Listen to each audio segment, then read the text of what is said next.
یا رسول اللہ وعلا آلکا و اصحابکا یا سیدی یا حبیب اللہ۔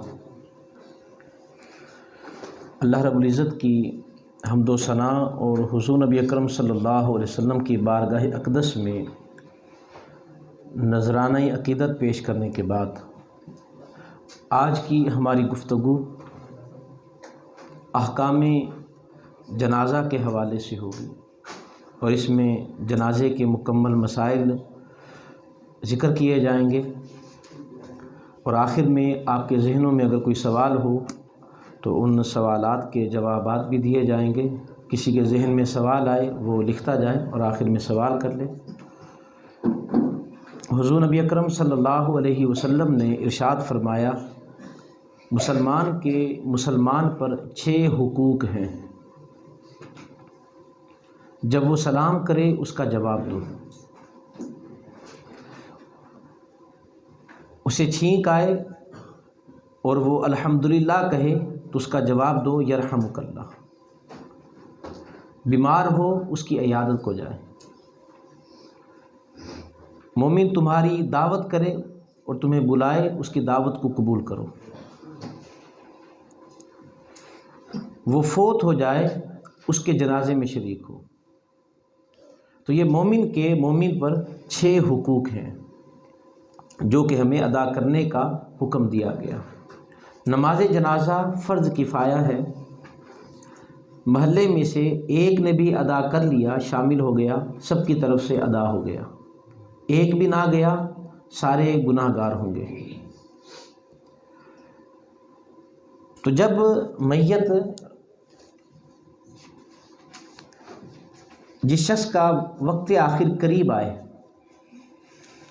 اور کیفیت دے کر پتہ چل جائے کہ اب اس کا آخری وقت ہے، تو اس وقت اس کے پاس کھڑا ہو کر قرآن مجید کی تلاوت کی جائے، سورہ یاسین کی تلاوت کی جائے، سورہ رعد کا ذکر ہے، یا جو اس کو آسانی کے ساتھ یاد ہو اور پڑھنا آتا ہو، میت کے پاس بیٹھ کر اس کے پاس کھڑے ہو کر وہ تلاوت کرے۔ اور اگر ذکر کرنا ہے تو بلند آواز سے ذکر کرے، کلمہ شہادت پڑھے، تاکہ میت کی زبان پر بھی کلمہ شہادت جاری ہو جائے۔ اس میں تلقین کرنا ہے، اس کو پڑھنے کا نہیں کہنا، تلقین کرنا۔ تلقین کیا ہے؟ تلقین یہ ہوتی ہے کہ اس کے پاس کھڑے ہو کر کہنا، تجھے پتہ ہے نا کہ تو مسلمان ہے، تجھے پتہ ہے نا کہ تو اللہ رب العزت کی وحدانیت کی گواہی دیتا تھا، تجھے یاد ہے نا کہ تو آقا علیہ الصلوۃ والسلام کے رسول ہونے کی گواہی دیتا تھا۔ یہ تلقین کرنا، اس کو کلمہ پڑھنے کا کہنا نہیں ہے، کیونکہ موت کا عالم ہے اور موت کی تکلیف بھی ہوتی ہے، اور اس تکلیف جب آدمی تکلیف کی حالت میں ہوتا ہے تو اس وقت اسے کچھ بھی کہا جائے اس کو اس کی سمجھ نہیں آتی، بعض دفعہ اس کا وہ انکار بھی کر دیتا ہے۔ کہیں ہم اسے یہ کہیں کہ تم کلمہ شہادت پڑھو اور وہ آگے سے نفی میں سر ہلا دے، انکار کر دے، تو کہیں اس کی عاقبت خراب نہ ہو جائے۔ تو اس وجہ سے اسے کہنا نہیں ہے، اس کو تلقین کرنی ہے، اور اس کے پاس کھڑے ہو کر بلند آواز سے ذکر کرنا، کلمہ شہادت پڑھنا۔ بعض افراد یاسین پڑھنے لگ جائیں، اور کوشش کی جائے اگر وہاں پر کوئی حالت جنابت میں ہو یا وہ خواتین جن کے مخصوص ایام چل رہے ہوں وہ وہاں سے چلے جائیں، اس لیے کہ ان کی موجودگی میں رحمت کے فرشتے نہیں آتے۔ فقہا کی ایک جماعت نے یہ کہا ہے۔ تو اب ہم اس کے مسائل کی طرف آتے ہیں، چیدہ مسائل وہ آپ کے سامنے ذکر کر دیے گئے۔ جب میت کوئی شخص فوت ہو جائے، پہلا کام کہ اس کو کفن اور دفن میں جلدی کی جائے۔ ہمارے ہاں جو عمومی رویہ ہے اس کو 2 دن تک رکھنا، 3 دن تک رکھنا، یہ شریعت کا مزاج نہیں ہے۔ جب اگر ایک بھائی نہیں ہے یا ایک بیٹا نہیں ہے، باقی بیٹے موجود ہیں، اب اس ایک بیٹے کے لیے میت کو 3 دن نہ رکھا جائے، میت کو 2 دن نہ رکھا جائے۔ آقا صلی اللہ علیہ وآلہ وسلم نے ارشاد فرمایا کہ جب کوئی شخص فوت ہو جائے تو اس کی تدفین میں جلدی کرو۔ اگر وہ نیکوکار ہے تو اس کا جو اصل مقام جنت ہے اس مقام تک جلدی سے پہنچا دو، رکاوٹ نہ بنو، دیر نہ کرو۔ اور اگر وہ گناہ گار ہے تو اس بوجھ کو اپنے کندھوں سے جلد اتار دو، اپنے کندھوں پر نہ لیے پھرو۔ اب یہ دونوں معاملات کا ہمیں نہیں پتہ، تو لہٰذا جو یہ فرمان کہ جب فوت ہو جائے کوئی بھی شخص اس کو دفن کرنے میں جلدی کرو، پھر اس کو جلدی سے جلد دفن کر دیا جائے۔ معروضی حالات میں رکھنا کہ کوئی قانونی کارروائی کرنی ہے، کوئی قتل کیس ہے، کوئی اس طرح کا کیس ہے، اب وہ معروضی حالات ہیں، اس میں گنجائش ہے، اجازت ہے۔ اس کے علاوہ صورت میں 5 بیٹے موجود ہیں، چھٹا بیٹا اس نے باہر کے ملک سے آنا ہے، اس نے 3 دن بعد 2 دن بعد اس کی فلائٹ ہے، یہ 3 دن اس کے لیے کیوں رکھنا ہے؟ باقی بیٹے موجود ہیں، اگر تو ولی کوئی بھی نہ ہو پھر تو گنجائش پھر بھی کچھ نکلتی ہے۔ اول تو کیونکہ وہاں پر کوئی قانونی کارروائی نہیں ہے، کوئی ایسا قتل کا مسئلہ بھی نہیں ہے، اور پھر اس کا بھی انتظار نہ کیا جائے، اس کو بتا دیا جائے، خبر کر دی جائے، اور اس کو بھی چاہیے وہ اجازت دے دے کہ بھئی ان کو کفن دفن کر کے ان کو دفنا دو۔ تو پہلا حق میت کا یہ ہوتا ہے، لیکن اس کے کچھ تقاضے ہیں۔ اس سے پہلے کچھ شریعت اسلامیہ نے کچھ چیزیں لاگو کی ہیں۔ اسلام انسان زندہ ہو تب بھی احترام دیتا ہے، انسان فوت ہو جائے تب بھی احترام دیتا ہے، اور جتنا احسن طریقہ اسلام کا ہے کسی اور بھی مذہب کا نہیں ہے۔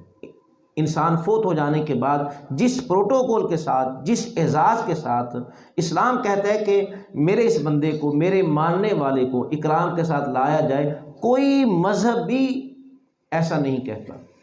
بعض مذاہب میں ہے مردوں کو جلایا جاتا ہے، ہماری ہمسائیگی میں جلایا جاتا ہے، یہ مردے کی توہین ہے۔ بعض مذاہب میں ایسا تھا کہ وہ آگ کے پجاری تھے، بعض مذاہب میں ایسا بھی تھا کہ وہ پانی کی عبادت کرتے تھے، بعض مٹی کی عبادت کرتے تھے۔ تو اب مٹی میں دفن نہیں کرتے کہ مٹی پاک ہے، آگ میں نہیں جلاتے کہ آگ خدا ہے، پانی میں نہیں پھینکتے کہ پانی کو خدا مانا ہوا ہے۔ اب وہ پھر میت کو کیا کرے؟ اب وہ کیا کرتے؟ جنگلوں میں لے جاتے، میت کو جا کر درختوں سے لٹکا دیتے، اور وہاں پر چیل گدھیں آتی، چیرنے پھاڑنے والے جانور آتے اور اس کی بوٹی نوچ کر لے جاتے۔ اس طرح مردے کی تذلیل ہوتی۔ آج کل سوشل میڈیا کا دور ہے، تو چند ایک ویڈیو سامنے آئی تو رونگٹے کھڑے ہو گئے کہ یہ بدترین سلوک بعض مذاہب میں مذہبی طور پر کیا جاتا ہے، کہ ان کا مذہب انہیں ایسے کہتا ہے۔ وہ کیا کہ خود اپنی آنکھوں سے دیکھا کہ ان کا کوئی شخص فوت ہوا، ایک مخصوص جگہ تھی جہاں پر گدھ ہی گدھ تھے، اپنی آنکھوں کے سامنے میں نے دیکھا کہ انہوں نے، وہ ان کا باپ تھا، ان کی ماں ہے، ان کا بیٹا ہے، ان کا بھائی ہے، وہ کوئی بھی کتنا بھی عزیز ہے، انہوں نے جا کر میت کو آگے رکھ دیا اور خود پیچھے ہٹ گئے، اور گدھیں آئیں اور اس کی بوٹی نوچ کر لے گئیں اور لمحوں میں اس کو ہڑپ کر کے رکھ دیا۔ کتنی تذلیل ہے اور کتنی توہین ہے، لیکن اسلام بڑے وقار کے ساتھ، امام کعبہ بھی ہے تو وہ بھی پیچھے کھڑا ہوتا ہے۔ کتنا اعزاز ہے، وقت کا کتنا بڑا بادشاہ کیوں نہ ہو، وہ کتنا بڑا معزز کیوں نہ ہو، اگر وہ جنازہ پڑھنے آئے گا وہ آگے نہیں جا سکتا میت سے، میت کے پیچھے ہی کھڑا ہوگا۔ کتنا اعزاز ہے۔ پھر کہا کہ اس کو کندھوں پر اٹھا کر لے کر جاؤ، اس کو ہم نیچے سے ایسے بھی اٹھا کر، جس طرح چارپائی کو اٹھایا جاتا ہے ایسے بھی لے کر جا سکتے تھے، کہا کہ نہیں، خبردار ایسے نہیں لے کر جانا، مکروہ ہے ایسے لے کر جانا، کہا کہ اس کو کندھوں پر اٹھا کر لے کر جاؤ۔ اور پھر یہ بھی ساتھ کہا جب اس کو زمین پر رکھو تو آرام سے رکھو، تیز لے کر نہ چلو کہ تمہارے تیز چلنے کی وجہ سے، جھٹکے لگنے کی وجہ سے میت کو تکلیف ہو۔ قبر میں اتارو، آرام سے اتارو، پھینکنا نہیں ہے، ہاں اس کو دفن کرنا ہے، اس کو دبانا نہیں ہے۔ دبانا اور دفن کرنے میں فرق ہے۔ دبانا کوئی بھی چیز گڑھا کھود کر دبا دی جائے، اور دفن کرنا کے درمیان میں خلا ہے کہ مٹی بھی اس کے اوپر نہ آنے پائے۔ تو اسلام نے تو بڑا ہی اعزاز دیا، بڑا وقار دیا۔ تو جب کوئی شخص فوت ہو جائے پھر کچھ شرعی تقاضے ہوتے ہیں جن کو پورا کرنا ہم سب پر لازم ہے، اور وہ میت کا حق بھی ہے۔ تو میت کا حق یہ ہے، پہلا حق یہ کہ جب وہ فوت ہو جائے اس کو غسل دیا جائے۔ اگر وہ میت حالت جنابت میں تھی یا وہ خاتون اس حالت میں فوت ہوئی کہ مخصوص ایام اس کے جاری تھے، اب یہ چونکہ جنابت کی حالت ہے، اب اس میں میت کو جس طرح غسل میں وہ کلی کرتا ہے، منہ کے اندر گوشے گوشے تک پانی پہنچاتا ہے اور ناک کے اندر پانی ڈالا جاتا ہے، جب کوئی جنبی فوت ہو جائے، ایسا شخص جس پر غسل واجب تھا، اب اس کو وضو کراتے ہوئے اس کی کلی بھی کروائی جائے، اس کے ناک میں پانی بھی ڈالا جائے۔ کلی کروانے کا جو بہترین طریقہ کہ روئی لے کر اس کو گیلا کر کے اس کے منہ کے اندرونی حصے میں پھیر دی جائے، اور اسی طرح ناک کے اندر اسی طرح پھیر دی جائے تاکہ وہ پانی کا حصہ اندر تک پہنچ جائے۔ اور پھر جس طرح انسان مسلمان زندہ حالت میں وضو کرتا ہے اس طرح میت کو وضو کروایا جائے۔ وضو کروانے سے پہلے اس کو استنجا کروا لیا جائے، اس کی پاکی کروا دی جائے، اس کے بعد اس کو وضو کروایا جائے، اور وضو کرانے کے بعد اگلا مرحلہ اس کو غسل دے دے گا۔ اچھا، جس پھٹے پر لٹایا جائے اس پھٹے کو طاق عدد میں خوشبودار پانی سے دھویا جائے، جس میں خوشبو مکس کی گئی ہو، شامل کی گئی جس پانی میں، وہ گرم پانی ہو تاکہ جو جراثیم ہے، جو اگر کوئی ناپاکی بھی پچھلی میت کی کوئی لگی ہوئی ہے، خون لگا ہوا ہے، اچھے طریقے سے اس کو صاف کر دیا جائے۔ تو یعنی وہ پھٹا بھی پاک ہونا چاہیے۔ میت کو ناپاک پھٹے پر لٹانا یہ مکروہ کام ہے، تو اس پھٹے کو طاق عدد میں دھویا جائے 3 مرتبہ، اگر 3 مرتبہ بھی صحیح طرح پاکی نہیں ہوئی پھر 5 مرتبہ دھو دیا جائے، دھو کر پھر میت کو اس پر لٹایا جائے، اب اس کے اوپر غسل دیا جائے۔ وضو کروانے کے بعد اس کو بائیں پہلو پر لٹا دیا جائے، بائیں پہلو پر لٹائیں گے دائیں پہلو اوپر ہو جائے گا، تو دائیں حصے پر پانی ڈالا جائے، اور پھر اسی طرح اس کو دائیں پہلو پر لٹا دیا جائے اور پھر بائیں حصے پر پانی ڈالا جائے، اور اچھے طریقے سے اس کے بدن پر پانی ڈالا جائے، اور وہ پانی کون سا ہو، پانی کو ابال لیا جائے اور اس میں بیری کے پتے شامل کر دیے جائیں، اور اگر بیری کے پتے ہوں یا اشنان نامی ایک گھاس کی جھاڑی ہے وہ مل جائے تو وہ بھی شامل کی جا سکتی ہے۔ عموماً وہ ہمارے علاقوں میں نہیں ہوتی، بیری کے پتے آسانی کے ساتھ مل جاتے ہیں، تو بیری کے پتوں کو پانی میں شامل کیا جائے اور پانی کو ابالا جائے، اور پھر اس کے اندر مزید اور پانی شامل کر کے اس کا ٹمپریچر نارمل کر کے اس کے ساتھ جس طرح انسان حالت حیات میں جس طرح نارمل پانی کے ساتھ وہ وضو کر کر غسل کرتا ہے تو اس طرح کا پانی وہ کر لیا جائے اور اس کے ساتھ اس کو غسل دیا جائے۔ غسل دینے کے بعد جو اگلا مرحلہ آتا ہے وہ کفن دینے کا آتا ہے۔ تو کفن سے پہلے چند ایک باتیں وہ بھی سن لیں۔ مرد کے لیے 3 کپڑے ہوتے ہیں اور عورت کے لیے کفن کے 5 کپڑے ہوتے ہیں۔ اب مرد کے لیے کفن کے جو 3 کپڑے ہیں اگر وہ آپ کو نظر آ رہے ہوں، ایک تو ہوتی ہے قمیص، اور دوسرا ہے آزار، اور تیسرا لفافہ۔ اب اس میں کیسے کفن دیا جائے اس پر ہم بعد میں ابھی گفتگو کرتے ہیں۔ اس سے پہلے یہ مرد کے لیے 3 کپڑے ہیں، قمیض، آزار اور لفافہ۔ عورت کے لیے 5 کپڑے ہیں، 3 تو وہی جو مرد کے لیے، 2 کپڑوں کا اضافہ کیا گیا، اس میں ایک دوپٹہ ہے اور ایک سینہ بند ہے، کہ 2 اضافی کپڑے یہ عورت کے لیے، یعنی عورت کے لیے کفن کے 5 کپڑے ہو گئے اور مرد کے لیے 3 کپڑے ہو گئے۔ جب میت کو غسل دے دیا گیا تو چارپائی پر، جو میت کی چارپائی ہے اس کے اوپر سب سے پہلے جو بڑی چادر جسے لفافہ کہا جاتا ہے اس لفافے کو بچھا دیا جائے۔ اب وہ لفافہ کتنا ہو؟ وہ لفافہ میت کے سر سے بھی 1 ہاتھ بلند ہو اور پاؤں سے بھی 1 ہاتھ بلند ہو، زیادہ ہو، سر سے بھی زائد ہو اور پاؤں سے بھی زائد ہو، لازمی نہیں کہ ایک ہی ہاتھ ہو، کم زیادہ ہو سکتا ہے، بہرحال جو انسان کی ہائٹ ہے اس سے کچھ زیادہ ہونا چاہیے دونوں جانبوں سے، وہ 1 فٹ ہو جائے، 6 انچ ہو جائے، یہ جتنا بھی ہو جائے، اسے لفافہ کہا جاتا ہے۔ تو سب سے پہلے اس لفافے کو بچھایا جائے گا۔ اس کے بعد دوسرا کپڑا آزار جسے کہا جاتا ہے، جیسے انسان جو تہبند کے طور پر کپڑا باندھتا ہے تو اس تہبند کو آزار کہا جاتا ہے۔ اب اس کی لمبائی کتنی ہو؟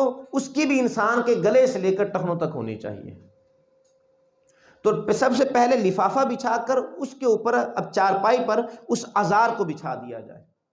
آزار بچھانے کے بعد جو تیسرا کپڑا جو کہ قمیض ہے، اگر مرد ہے تو اس کا کفن بنایا جائے گا جس طرح عموماً اس کی قمیض ہوتی ہے، لمبائی میں اس کا گریبان بنایا جائے گا، اس کو 2 حصوں میں اس طرح کر لیا جائے، 2 حصوں میں فولڈ کر لیا جائے، اور پھر تھوڑا سا وہاں سے اس کو گلا بنا کر لمبائی میں اگلی جانب سے تھوڑا سا حصہ کاٹ دیا جائے۔ اس کی آستینیں نہیں ہوں گی، اس کے بازو نہیں ہوں گے، صرف یہ 2 ہی کپڑا ہوگا قمیض، اس کو اس طرح فولڈ کر کے اوپر سے گلا بنا دیا جائے۔ اب ایک حصے کو چارپائی پر بچھا دیا جائے اور دوسرا حصہ سرانے کی جانب پکڑ لیا جائے یا وہیں پر سمیٹ کر رکھ دیا جائے۔ اب اس کے بعد میت کو خشک کر کے، کسی صاف کپڑے سے خشک کر کے اس کو اس چارپائی پر لٹایا جائے۔ اب قمیض کا گلا بنا ہوا ہے، یہاں پر یاد رکھیے گا، بعض جگہوں پر عورت کے لیے وہ آزار کو سلوایا جاتا ہے، یہ جائز نہیں ہے، اس کے لیے وہی کفن میں سلائی نہیں ہے، نہ ہی بچے کے لیے سلائی ہے، نہ ہی بڑے کے لیے سلائی ہے۔ عموماً ہمارے ہاں ایسا میں نے دیکھا کہ لوگ کفن کو سلواتے ہیں، بھئی کپڑے میں کفن میں سلائی ہے ہی نہیں، وہ عورت کا کفن ہو، وہ بڑے آدمی کا کفن ہو، یا وہ بچے کا کفن ہو، باقاعدہ بعض جگہوں پر وہ شلوار بنائی جاتی ہے اور اس طرح اس کو سیا جاتا ہے۔ وہ میں نے پہلی مرتبہ دیکھا کہ ایسا بھی کرتے ہیں، اگرچہ کفن تو اس میں بھی ہو گیا لیکن سنت طریقے پر نہ ہوا۔ اگر کپڑے میسر نہیں بھی ہیں، آدمی کو عام لباس میں بھی کفن دیا جا سکتا ہے، یہ کوئی فرض اور واجب نہیں ہے کہ ایسے ہی کفن دیا جائے۔ ہم صحابہ کی زندگی کو پڑھتے ہیں کہ بعض صحابہ ایسے تھے کہ ان کے پاس پورا پورا قمیص بھی نہیں ہوتا تھا، اتنا کپڑا بھی نہیں ہوتا تھا کہ وہ پورا جسم اس سے ڈھانپ دیا جائے، سر ڈھانپتے پاؤں ننگے ہو جاتے، پاؤں ڈھانپتے سر ننگا ہو جاتا۔ حضرت مصعب بن عمیر رضی اللہ تعالیٰ عنہ جب آپ غزوہ احد میں شہید ہوئے اور آپ کو کفن دیا جانے لگا تو وہ کپڑا اتنا تھا ہی نہیں کہ سر کو ڈھانپے کہ پاؤں کو ڈھانپے، پھر سر کو کپڑے سے ڈھانپ دیا گیا اور پاؤں پر ایک گھاس کو ڈال دیا گیا۔ حضرت حمزہ رضی اللہ تعالیٰ عنہ جو کہ حضور صلی اللہ علیہ وسلم کے چچا ہیں، انہیں کفن دینے کے لیے کپڑا نہیں تھا پورا، تو وہ ایک کپڑا آپ کے لیے لایا گیا اور اسی کپڑے کو کاٹ کر آدھا کپڑا مصعب بن عمیر کو دیا گیا، آدھا کپڑا حضرت حمزہ کو دیا گیا۔ تو یہ کوئی فرض اور واجب نہیں ہے کہ یہ اس طرح کے 3 کپڑے ہوں گے تو ہی کفن ہوگا۔ اگر نئی کپڑے میسر یا غریب آدمی ہے، اس کو کہیں سے کفن ملا بھی نہیں، کوئی دینے کے لیے تیار بھی نہیں ہوا، جو اس نے عام کپڑے پہنے ہوئے تھے اگر تو وہ پاک ہیں، نہیں ہے تو ان کو دھو کر پاک کر لیا جائے، سکھا لیا جائے اور پھر اس میں کفن دے دیا جائے۔ تو میت کو خشک کر کے اب اس چارپائی پر جہاں پر ہم نے کتنی چادریں بچھائی ہیں؟ 3 چادریں۔ سب سے نیچے کون سی چادر تھی؟ اس سے اوپر ازار، اس سے اوپر قمیض کا ایک حصہ، دوسرا حصہ سرہانے کی جانب اکٹھا کیا ہوا ہے۔ تو جب میت کو چارپائی پر لٹا دیں گے، اب سب سے پہلے قمیض کو اوپر کیا جائے گا، اور یاد رکھیے گا کہ جب کپڑا ڈالنا ہے تو میت کو پورا ننگا نہیں کیا جائے گا، اس کی شرمگاہ کی اسی طرح حفاظت کی جائے گی جس طرح وہ زندگی میں کرتا تھا، وہاں سے کپڑا نہ ہٹنے پائے، ایک الگ سے کپڑا لے لیا جائے اور وہ ڈھکی رہے، اور پھر لٹا کر قمیض سے پہلے بلکہ ازار پہنائی جائے گی، اور ازار کا وہی پہنانے کا طریقہ جس طرح ہم نماز میں ہاتھ باندھتے ہیں، بایاں کپڑا پہلے، دایاں اس کے اوپر، بس یہ یاد رکھ، جس طرح ہم ہاتھ باندھتے ہیں دایاں ہاتھ ہمارے بائیں ہاتھ کے اوپر ہوتا ہے، یہ صرف یاد رکھنے کے لیے۔ جب ازار کو پہنا دیا اب قمیض اس کے اوپر ڈالی جائے، گریبان بنا ہوا تھا، گول گلا کاٹا ہوا تھا، اب اس کے اوپر ڈال دی جائے۔ جب قمیض ڈال دی گئی اب اس کے بعد جو لفافہ تھا اس کا بھی وہی ڈالنے کا طریقہ، پہلے بایاں کپڑا ڈالا جائے پھر اس کے اوپر دایاں کپڑا ڈال دیا جائے، اور اس میں کوشش کی جائے کہ میت کے ہاتھ بالکل سیدھے ہوں، اس کے پاؤں بالکل ایسے برابر ہوں، نہیں ہوتے تو دونوں انگوٹھوں کو باندھ دیا جائے، اور جب بھی کوئی شخص فوت ہو تو اس کا رخ سب سے پہلے قبلہ کی جانب کر دیا جائے اور پھر آخر تک اس کا رخ اسی جانب ہی رکھا جائے۔ لٹایا بھی اگر اس طرح اس کو لٹایا نہلانے کے لیے تو اس کا چہرہ دائیں طرف ہی رہنا چاہیے، اس لیے کہ انسان مرنے کے بعد اس کا جو جسم ہے وہ سخت ہونا شروع ہو جاتا ہے، اور اگر اس کا چہرہ کسی اور جانب ہوا اور اسی جگہ پر وہ سخت ہو گیا تو اب اس کا تو چہرہ قبلہ کی جانب ہم نے کیا ہی نہیں، تو اس لیے اس کا چہرہ شروع سے ہی قبلہ کی جانب کر دیا جائے۔ اب یہ تھا مرد کو کفن دینے کا طریقہ۔ عورت کے لیے بھی بالکل یہی طریقہ، بس تھوڑا سا اس میں اضافہ کیا جائے گا کہ جب پہلے لفافہ بچھا دیا، پھر آزار بچھا دی، پھر قمیض۔ اب قمیض اس کی کیسے کاٹنی ہے؟ مرد کے ہم نے لمبائی میں، مرد کے کفن کی لمبائی میں ہم نے قمیض کاٹی تھی، اس کی چوڑائی میں کاٹی جائے گی، اس طرح چوڑائی میں کاٹ کر گلا بنا دیا، اور اسی طرح پھر اس کا گلا اس کے اندر ڈال دیا اور قمیض اس کے اوپر کر دی۔ لیکن قمیض کا کپڑا رکھنے کے بعد اب اس کے اوپر سینہ بند کپڑا رکھا جائے گا۔ اب وہ سینہ بند کپڑا بھی وہ کوئی چھوٹا کپڑا نہیں ہوتا، وہ اس کے گلے سے لے کر وہ بھی گھٹنوں تک ہوتا ہے جو سینہ بند ہے۔ آزار وہ بھی گردن سے لے کر پاؤں تک، ٹخنوں تک، قمیض وہ بھی لمبائی میں، اور جو سینہ بند ہوگا وہ بھی اس کی گردن سے لے کر گھٹنوں تک ہوگا۔ تو اب قمیض کے اوپر وہ کپڑا آ گیا. اب وہی طریقہ جب اس کو اب لپیٹنے لگیں گے، پہلے وہ سینہ بند جو ہے اس کو باندھا جائے. وہی طریقہ، پہلے بایاں حصہ پھر اس کے اوپر دایاں حصہ، اب اس کے اوپر پھر وہ آزار آ جائے گی، پھر اس کے بعد اس کے اوپر قمیض آ جائے گی. اب دوپٹہ رہ گیا. اور عورت کے جو بال ہوں گے، بالوں کو دو حصوں میں کر کے اس کے کندھوں پر ڈال دیے، سینے پر ڈال دیے جائیں گے. دو حصے کر کے اس کے سینے پر ڈال دیے، اور یہ بال قمیض کے نیچے ہوں گے، لفافے کے اوپر آ جائیں گے، قمیض کے نیچے ہوں گے، آزار کے اوپر آ جائیں گے. تو یہ وہاں پر ہوں گے. اور پھر اس کے سر کے گرد دوپٹہ اس کو بھی اسی طرح دو حصوں میں تقسیم کر کے اسی طرح سینے پہ اس کو رکھ دیا جائے گا. جس طرح عموماً اور دوپٹہ لیتی ہے عام روٹین میں، وہ اس کو پیچھے کر لیتی ہے، اس طرح دوپٹہ لے کر وہ پیچھے بکل مار لیتی ہے. تو اب وہاں پر جب اس کو کفن دینے لگیں گے تو سر کو ڈھانپ کر اسی کفن کے وہ دوپٹے کے ساتھ، جو کہ کفن کا حصہ ہے، تو دونوں کپڑے کے جو اس کے کنارے ہوں گے وہ اس کے سینے پر اس طرح لمبائی میں ڈال دیے جائیں گے. اب سینہ بند ہو گیا، اوپر قمیض آزار آئی، اوپر قمیض آ گئی، اور اس کے بعد وہ دوپٹہ آ گیا. اب اس کے اوپر لفافہ آ جائے گا. تو یہ عورت کو کفن دینے کا طریقہ ہے. جب یہ کفن دفن کر دیا، اب اس کو لے کر جانا نماز جنازہ کے لیے. وہ مرد ہے یا عورت ہے، مسلمان ہو تو اس کا جنازہ پڑھا جائے گا. یہاں پر چند ایک اور چیزیں کہ وہ شخص جو کہ ڈاکو ہو، اس کا جنازہ پڑھانے میں اختلاف ہے.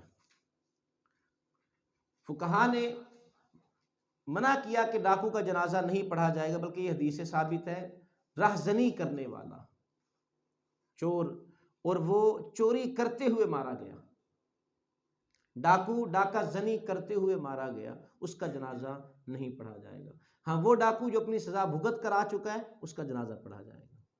خودکشی جو کرتا ہے اس کے بارے میں بالاتفاق اس کا جنازہ پڑھا جائے گا، اور اس کے لیے دعائے مغفرت بھی کی جائے گی. اس کا اپنا فعل ہے، وہ جانے اور اللہ جانے، چونکہ اس میں اس نے کسی دوسری جان کو نقصان نہیں پہنچایا، اس نے اپنے آپ کو نقصان پہنچایا ہے. یہ اللہ کا اس کا معاملہ ہے. جو ڈاکو ہے وہ دوسرے کو نقصان پہنچاتا ہے، جو چور ہے وہ دوسرے کو نقصان پہنچاتا ہے.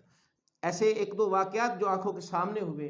اسی طرح ڈاکو وہ ڈاکہ ڈال رہے تھے، وہ ان کو قتل کیا گیا، تو ان کا نماز جنازہ نہیں پڑھا گیا تھا، ان کو ایسے ہی دفن کیا گیا. وہ پولیس والے ہی تھے، انہوں نے خود ہی ان کو اٹھایا اور اسی طرح جس طرح گڑھے میں پھینک دیا جاتا ہے اس طرح ان کو پھینکا گیا، تو ان کا جنازہ نہیں پڑھا گیا تھا. تو یہ اس وجہ سے تاکہ باقی لوگ عبرت حاصل کریں، ان کو دیکھ کر نصیحت پکڑ لیں کہ ہم نے یہ کام نہیں کرنا. تو جب یہ کفن ہو گیا، اب جنازہ لے کر جانا. بعض میتیں ایسی کہ کوئی میت وہ پانی سے ملی اور اس کے جسم کے ٹکڑے ہوئے پڑے تھے، اور بعض حصہ ملا بعض نہ ملا. اب کتنا حصہ ملا؟ کیا ایک ٹانگ مل گئی اس پر جنازہ ہوگا؟ کیا ایک ہاتھ مل گیا اس پر جنازہ ہوگا؟ یا دونوں ٹانگیں مل گئی، کیا اس پر جنازہ ہوگا؟ تو اگر تو ٹانگ مل گئی یا دونوں ٹانگیں مل گئیں یا اس کا ہاتھ مل گیا، اس پر جنازہ نہیں ہوگا. اس کو ویسے ہی اب ان کو اسی طرح دفن کر دیا جائے گا. ہاں اگر سر ملا ہے، اس سر کے ساتھ دھڑ بھی ہے، چاہے وہ سینے کے برابر، یہ حصہ اتنا ملا، نیچے والا نہیں تھا، سینے کے برابر تک، تو اب اس کا جنازہ پڑھا جائے گا. سر نہیں تھا، پورا دھڑ تھا، اس پر بھی جنازہ ہوگا، کیونکہ وہ ایک پورا ہی انسان ہی شمار ہوتا ہے. سر بھی ہے، سینہ بھی ہے، اس سے نیچے والا حصہ نہیں ہے، تو تب بھی جنازہ ہوگا. لیکن اگر اوپر والا دھڑ نہیں ہے، صرف دونوں ٹانگیں ہیں، تو اس پر جنازہ نہیں ہوگا. اس کو ویسے ہی اس کو صاف کر کے کپڑے میں لپیٹ کر دفن کر دیا جائے گا، اس پر جنازہ نہیں ہوگا. ایک پہلی چیز یہ. جنازے کے لیے جماعت شرط نہیں ہے، اکیلا آدمی بھی جنازہ پڑھ سکتا ہے. اور اسی طرح اگر ایک کے علاوہ کئی جنازے ہیں، اول تو بہتر طریقہ یہی ہے کہ سب کا الگ الگ جنازہ پڑھا جائے. لیکن اگر اتنا وقت نہیں ہے یا تعداد زیادہ ہے، جنگ ہوئی، شہداء کافی سارے آئے، اب کئی جنازے اکٹھے پڑھنے ہیں. اب ان میں جو مرد اور عورت جو بالغ ہیں ان کا دعا تو ایک ہی جیسی ہے، تو بچوں کو نکال دیا جائے. تو اب پہلے کسے رکھا جائے، بعد میں کسے رکھا جائے؟ جو ان میں تقوی میں زیادہ ہو اس کی ظاہری عبادات کو دیکھا جائے گا، جو ان میں زیادہ نیک ہوگا اس کو پہلے رکھا جائے گا، جو اس کے بعد نیک ہوگا اس کو اس کے آگے رکھا جائے گا، جو اس کے بعد نیک ہوگا اس کو اس کے آگے رکھا جائے گا، اسی طرح آگے آگے جتنے بھی جنازے رکھ دیں، لیکن زیادہ نہیں، جہاں تک امام کی نگاہ جائے وہ 4 جنازوں تک جاتی ہے، یہاں تک چلی جائے گی، اس سے زیادہ تو نہیں جا سکتی، تو بس 4 جنازے 4 کر کے پڑھا دیے جائیں، یعنی مطلب یہ مسئلہ سمجھنے کا یہ کہ ایک سے زائد اکٹھے جنازے بھی ہو سکتے ہیں، اور اگر ایک مرد ہو ایک عورت ہو، پہلے مرد ہوگا پھر عورت، اور اگر اسی طرح ہنگامی صورتحال پیدا ہو گئی، جنگ کی صورتحال پیدا ہو گئی یا اس طرح کی کوئی اور معاملہ درپیش ہو اور کئی جنازے تھے اور کئیوں کو دفنانا تھا، الگ الگ سب کی قبریں نکالیں گے تو مشکل درپیش ہوگی، تو اب ایک ہی قبر میں 2 2 3 3 کو دفن کرنا ہے، جیسا کہ شہداء کو بھی دفن کی، صحابہ کو دفن کیا گیا، ایک ہی قبر میں دفن کرنا ہے، تو اب جنازہ پڑھنے میں قریب وہ تھا کہ جو نیک تھا، اب دفن کرنے میں دائیں طرف اسے رکھا جائے گا جو نیک ہے، اور اگر ایک ہی قبر میں وہ مرد بھی ہے عورت بھی ہے کوئی بچہ بھی ہے، ان کو دفن کرنا ہے، پہلے مرد پھر بچہ اس کے بعد عورت، تو مطلب یہ دفن کیے جا سکتے ہیں، ہنگامی صورتحال ایسی پیدا ہو گئی۔ پھر ایک مسئلہ یہ بھی درپیش ہوتا ہے، یہ سوال پوچھا جاتا ہے ایک ہی قبر میں دوسرے مردے کو دفن کیا جا سکتا ہے یا نہیں کیا جا سکتا؟ ایک ہی قبر میں دوسرے کو دفن کیا جا سکتا ہے، کب؟ ایک کو دفن کیے ہوئے ہو، اس کو سال یا اس سے زائد عرصہ گزر چکا ہو اور یہ یقین ہو کہ اب اندر کچھ نہیں ہوگا، یہ نہیں کہ مہینے بعد کھود کر دفن کر دیا جائے دوسرے کو، ایسا نہیں، اتنا یقین ہو کہ بھی اس کو 3 سال گزر چکے ہیں، 4 سال گزر چکے ہیں، اب اندر خالی ہوگی، اگر تو نیکوکار وہ ویسے سلامت ہوگا اس کو ویسے پھر بند کر دیا جائے گا، لیکن اگر کوئی ایسا ویسا ہوا تو اس کی قبر جب نکالیں گے تو اندر کچھ بھی نہیں ہوگا، سوائے چند ایک ہڈیاں ملیں، ان کو ویسے اسی جگہ پر جگہ کھود کر نیچے دفن کر دیا جائے، اوپر نیا مردہ دفن کر دیا جائے، تو کیا جا سکتا ہے، ایک قبر میں دوسرے کو بھی دفن کیا جا سکتا ہے اس وقت کہ جب اندر خالی ہو۔ تو جنازے کی طرف دوبارہ آتے ہیں، جنازہ پڑھنا، اب جنازے کی اچرائی ایک تو میت کا موجود ہونا یہ بھی ضروری ہے، میت سامنے ہو، غائبانہ نماز جنازہ آقا علیہ الصلوۃ والسلام نے وہ شاہ حبشہ کی پڑھی تھی، نجاشی بادشاہ کی پڑھی ہے، اس میں علماء نے فقہاء نے محدثین نے لکھا کہ اللہ رب العزت نے آقا علیہ الصلوۃ والسلام کے لیے زمین کو سمیٹ دیا تھا اور نجاشی کی میت حضور کے سامنے آ گئی تھی، تو حضور نے اس کا جنازہ پڑھا، لیکن بعض لوگ ایک مکتبہ فکر ہمارے دیوبندی حضرات یا اہل حدیث حضرات وہ غائبانہ نماز جنازہ پڑھتے ہیں کہ آخری ساتھ سامنے پڑھا، گو کہ حضور کو نظر آ رہی تھی باقیوں کو نظر نہیں آ رہی تھی، ایک دلیل تو ہے، اگر پڑھ بھی لیا جائے تو کوئی حرج کی بات نہیں، اس انسان کو وسیع النظر ہونا چاہیے، اس میں کوئی حرج کی بات نہیں ہے۔ تو میت سامنے آ گئی، صفیں طاق عدد میں بنائی جائیں، 1 3 5 7 اس عدد میں بنائی جائیں، جو فرض نماز ہے اس میں پہلی صف میں کھڑا ہونا افضل ہے، جو نماز جنازہ والی نماز ہے اس میں آخر میں کھڑا ہونا بہتر ہے، لیکن اب اس کا مطلب یہ نہیں آگے کوئی کھڑا ہی نہ ہو، سارے پیچھے پیچھے ہوں اور آگے کون جائیں گے پھر، تو اگر آگے نہیں ہے پھر آگے چلا جائے۔ نماز جنازہ میں 4 تکبیرات فرض ہیں، ان تکبیرات کا ادا کرنا ضروری ہے، ایک بھی تکبیر کسی نے یہ سوچ کر نہیں پڑھی کہ امام صاحب نے پڑھ لی ہے اور اس نے نہیں پڑھی اس کی نماز جنازہ نہیں ہوگی، باقیوں کی ہو جائے گی جس نے تکبیر پڑھی۔ جنازے میں وہی شرائط جو نماز کی شرائط، طہارت کا ہونا، جگہ کا پاک ہو، لباس پاک ہو، جسم پاک ہو، اور جگہ کا پاک ہونا یہی ہے کہ اگر اس جگہ پر ناپاکی تھی دھوپ نے اس کو خشک کر دیا اور وہ صاف ہو گئی، اگرچہ نشان باقی ہے، جیسے سڑکوں پر ہوتا ہے بعض دفعہ جانور پیشاب کرتے ہیں، پیشاب کا نشان تو باقی ہوتا ہے لیکن مسلسل دھوپ پڑنے کی وجہ سے وہ ہر چیز وہاں سے خشک ہو چکی ہوتی ہے، وہ جگہ پاک ہے۔ یہی حکم کپڑے کا ہے، کپڑے کو دھو لیا جائے داغ باقی بھی رہے کپڑا پاک ہے، جیسے خون کا داغ ہے سفید لباس پر لگے وہ نہیں مٹتا، انسان نے 3 مرتبہ اپنی طرف سے اچھی طرح دھو کر تسلی کر لی لیکن وہ کپڑا پاک ہو گیا، تو یہی حکم اس جگہ کا ہے، جگہ پاک زمین پر۔ اور یہ ایک مسئلہ ہوتا ہے کہ جوتے اتارے جائیں یا نہ اتارے جائیں، اگر تو آپ کو یقین ہے آپ کا جوتا پاک ہے، جوتا پہن کر نماز جنازہ پڑھیں، جس طرح یہ لباس پہن کر انسان کے جسم کا ایک حصہ بن جاتا ہے، جوتا جب پہنتے وہ بھی انسان کے جسم کا حصہ بن جاتا ہے، جوتا پاک ہے آپ مسجد میں پہن کر آ سکتے ہیں، نیا جوتا ہے اور آپ نے اس کو فرش پر باہر سڑک پر نہیں پہنا، آپ اسے مسجد میں آ کر پہن سکتے ہیں۔ لیکن ہمارے ہاں عمومی طور پر یہ مزاج اور یہ رویہ ہے کہ مساجد میں جوتے نہیں پہنے جاتے۔ اب آنے والے کو تو نہیں پتا کس نے نیا جوتا پہنا ہے، یا آنے والے کو یہ نہیں پتا کس نے پاک پہنا ہوا ہے، وہ آ کے اس کو جھڑک دے، آپس میں تو میں ہو جائے، لڑائی جھگڑا ہو جائے۔ تو فساد سے بچنے کے لیے یقین بھی ہو کہ میرا جوتا پاک ہے تو مسجد میں پہن کرنا ہے۔ ہاں نماز جنازے میں اگر یقین ہے اس کو کہ نیچے سے بھی پاک ہے، جو آج کل جو ہمارے جوتے بنتے نیچے درزیں بنائی جاتی ہیں تاکہ پھسلن نہ ہو، اب ان میں عموماً نجاست پھنس جاتی ہے، گوبر پھنس جاتا ہے، کوئی اس طرح کی چیز پھنس جاتی ہے، تو اب اس میں وہ پھنسی ہوئی اندر ہوتی ہے، تو لہٰذا اگر وہ ہے ایسی صورت اب اس کو پہن کر نہ پڑے۔ ہاں جو افراد خصا پہنتے ہیں نیچے سے پلین ہوتا ہے، اگر کوئی گوبر لگا بھی ہوا تھا اس نے وہ مٹی پر لے کر گیا، اچھے طرح سے رگڑ لیا، اس کو پاک ہو گیا، چاہے نہیں بھی دھویا پاک ہو گیا، وہ رگڑ لیا، سارا نشان ختم کر دیا۔ پہلے وقتوں میں جب خوراکیں اچھی تھیں، انسان کے اوپر جب غسل فرض ہوتا تھا جنابت کی صورت میں، تو اس وقت اس کو کھرچ کر پاک کر لیا جاتا تھا، جیسا کہ ام المؤمنین حضرت عائشہ صدیقہ رضی اللہ تعالیٰ عنہ فرماتی ہیں، آپ کہتی ہیں میں آقا علیہ السلام کو کے کپڑے کھرچ کر صاف پاک کر لیا کرتی تھی، دھوتی نہیں تھی، صرف پاک کر لیا، کھرچ لیا اس کو، وہاں سے وہ پاک ہو گیا۔ بالکل یہی حکم، خصا ہے نیچے اگر کوئی گوبر لگا اس کو اچھے طرح رگڑ لیا زمین سے، پاک ہو گیا، وہ پہن کر نماز جنازہ پڑھ سکتا ہے۔ یہ یہاں تک مسائل۔ دوسرا یہ کہ کیا دوسری نماز جنازہ پڑھی جا سکتی ہے؟ اگر تو ولی نے نماز جنازہ نہیں پڑھی وہ پڑھ سکتا ہے، جنہوں نے پڑھ لیا وہ نہ پڑھیں، جو ولی رہ گا وہ صرف اکیلا پڑھے گا۔ کوئی دوست رہ گیا، ولی سے مراد بیٹا، باپ، بھائی، یعنی جو خون کے رشتے ہوتے ہیں یہ ولی میں شمار ہوتے ہیں۔ دور کے خون کے رشتے وہ نہیں ولی میں شمار ہوتے، یعنی جن کو وراثت میں حصہ ملتا ہے، وہ باپ کو ملتا ہے، وہ بیٹے کو ملتا ہے، بھائی کو ملتا ہے۔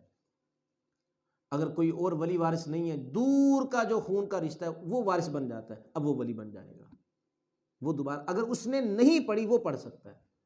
جب وہ پڑھے گا، جو دو رشتہ دار تھے انہوں نے پہلے پڑھ لی تھی، وہ اس کے پیچھے اب دوبارہ پڑھ نہیں سکتے، صرف اسی کو حق ہوگا وہ پڑھ لے۔ نماز جنازہ ہو رہا تھا، اگر وضو کرنے جائے گا تو نماز جنازہ ہو جائے گا، جلدی سے تیمم کر کے شامل ہو جائے۔ غیر ولی نہیں تیمم کر کے شامل ہو سکتا۔ کیوں نہیں شامل ہو سکتا؟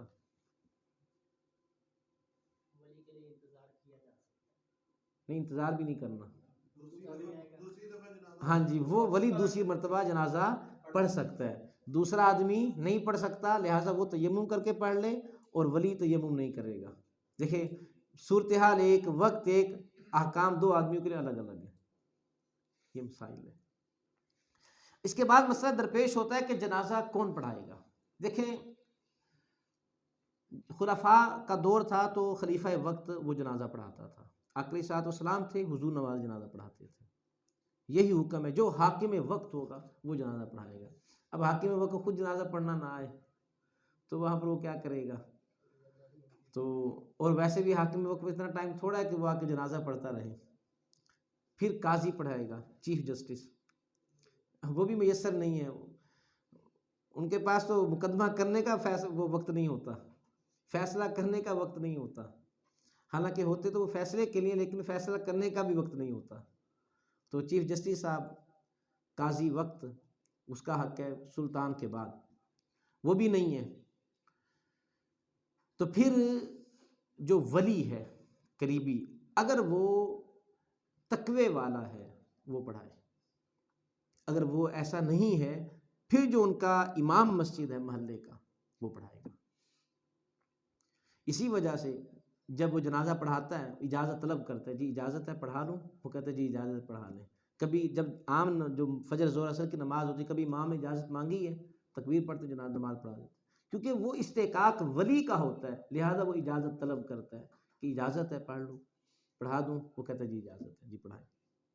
اگرچہ اجازت اسی وقت ہو جاتی جب انہیں جا کر کہتا ہے کہ جی آج جنازہ پڑھا دیں، یا آپ نے جنازہ پڑھانا ہے، تو اجازت اسی وقت ہی ہو جاتی ہے، لیکن وہ پھر بھی بعد میں وہ استحساناً اجازت طلب کرتا ہے۔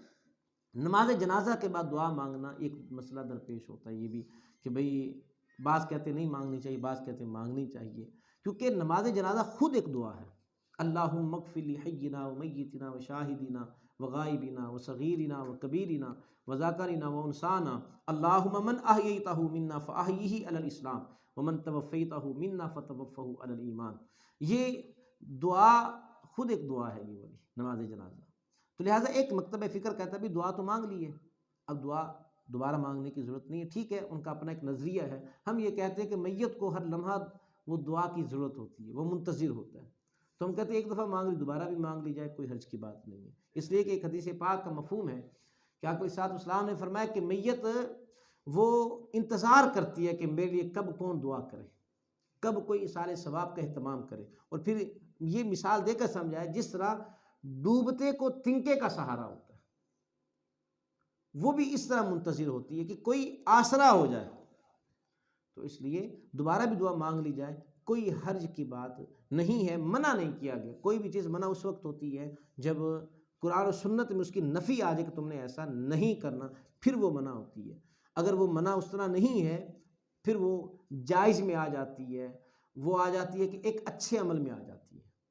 اب دعا میں کوئی برا کام بھی نہیں، اللہ سے دعا کر رہے ہیں نا، تو اللہ تو دعا سے خوش ہوتا ہے، تو لہٰذا کوئی حرج کی بات نہیں ہے۔ وصلی اللہ تعالی علی حبیبہ محمد وآلہ وصحبہ اجمعین۔ جنازے کے حوالے سے اور کسی کے ذہن میں اگر کوئی سوال ہو، جی